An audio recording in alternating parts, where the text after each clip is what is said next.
बीस कन्या की प्रेम कहानी। बहुत समय पहले की बात है। भारतीय उपमहाद्वीप के दक्षिणी भाग में एक शक्तिशाली राज्य था जिसका नाम सिंधु वन था।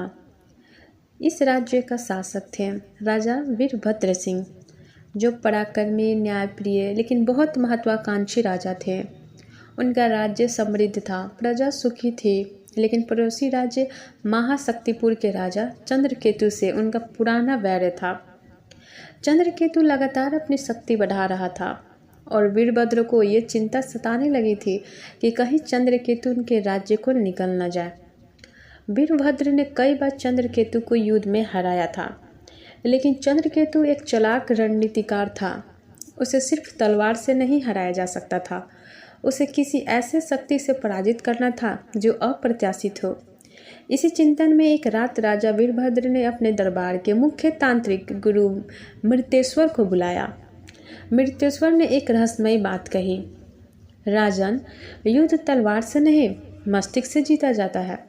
आप एक ऐसी कन्या को जन्म दे जो सौंदर्य की देवी हो लेकिन विष की भी देवी हो, जो प्रेम का रूप लगे पर मृत्यु बनकर शत्रु पर बरसे। राजा को यह योजना अनोखी लगी। उन्होंने विशेष जड़ी बूटियों, रसायनों, मंत्रों और तांत्रिक यंत्रों के माध्यम से एक कन्या की जन्म की तैयारी की। गर्भवती रानी को विशेष हवन, रसायन और यंत्रों के प्रभाव में रखा गया। 9 माह बाद एक अनुपम कन्या का जन्म हुआ। उसकी आंखें नीले कमल की तरह, होंठ रक्त कमल की भांति और बाल रात की कालिमा जैसी थी। परंतु जैसे ही रानी ने उसे चूमा, वो बेहोश हो गई, बल्कि बालिका के शरीर से विष की तीव्र ऊर्जा निकल रही थी।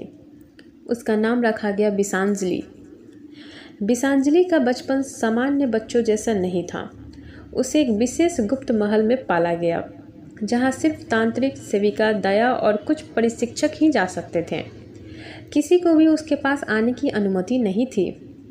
उसे पढ़ाया गया संगीत, नृत्य, कविता, काव्य, राजनीति, युद्ध कला और सबसे खास प्रलोभन की कला। उसे यह बताया गया कि एक दिन वह किसी शत्रु के राजा के हृदय में प्रेम की अग्नि जलाएगी और फिर उसकी मृत्यु बन जाएगी। पर एक दिन दया ने उससे सच्चाई बताई, राजकुमारी, आप केवल एक हथियार नहीं हैं, आप एक मानव भी हैं। प्यार करना कोई पाप नहीं है। विषांजलि ने कभी बाहर की दुनिया नहीं देखी थी। वो एक पिंजरे में बंद परिंदे की तरह रहती थी, सुंदर पर कैद। राजमहल में एक दिन एक युवक का प्रवेश हुआ, आरव, एक युवा और प्रतिभाशाली चित्रकार। वो अपनी कला के लिए प्रसिद्ध था। उसकी चित्रकला में जीवन झलकता था। राजा वीरभद्र ने उससे अपना और रानी का चित्र बनवाने के लिए बुलाया। आरव को राजमहल में रहने की अनुमति मिल गई।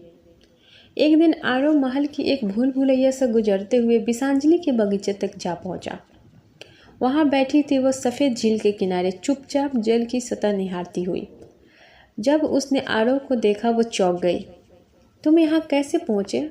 उसकी आवाज़ में भय और आश्चर्य दोनों थे। माफ़ कीजिए, मैं रास्ता भटक गया था। लेकिन आप कौन हैं? आरव ने पूछा। उस दिन कुछ शब्दों का आदान प्रदान हुआ और आरव को वहाँ से जाने को कहा गया, लेकिन उसकी आंखों में जो चमक थी विषांजलि उससे भूल नहीं सकी। इसके बाद आरव बार बार उस बगीचे में पहुँचने लगा। दोनों में धीरे धीरे संवाद बढ़ा। आरव उसे बाहरी दुनिया की कहानियाँ सुनाता और विषांजलि उसे अपनी कविताएं। विषांजलि के लिए आरव पहली हवा का झोंका था, जीवन की वास्तविक खुशबू, और आरव के लिए वो रहस्य की मूर्त थी, अनदेखा, अनछुआ सौंदर्य। मुझे मत छूना आरव, वो बार बार कहती। क्यों? आरव पूछता। क्योंकि मैं विष हूँ, मेरे स्पर्श से तुम मर सकते हो। लेकिन आरव को यह बात मजाक लगती।